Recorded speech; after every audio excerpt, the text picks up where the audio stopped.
When I entered the service, at that time, the F5s were already aging. Yung po mga S211 na lang po ang aming ginagamit.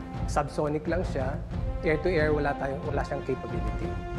Mababa ang moral ng isang sundalo kapag hindi na-utilize yung unit niya. Ang nabili ng pamahalaan para sa aming mga fighter pilots is yung bago nga pong aircraft natin, yung FA-50PH. Avionics-wise, capability-wise, very advanced siya. We were trained by the Republic of Korean Air Force. We trained sa tactics, air-to-air, combat, basic fighter maneuvers. We have more than 1,000 hours of flying jet time. High moral kami.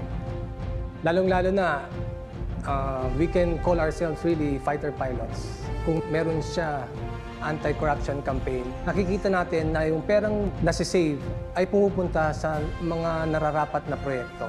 Sa ating pong mahal na Presidente, maraming salamat po at ibibigay niyo po sa amin ang aming mga pinakamilithing mga kagamitan. Lalong-lalo na po sa amin sa Air Defense Wing, ang ating pong mga FA-50 aircraft.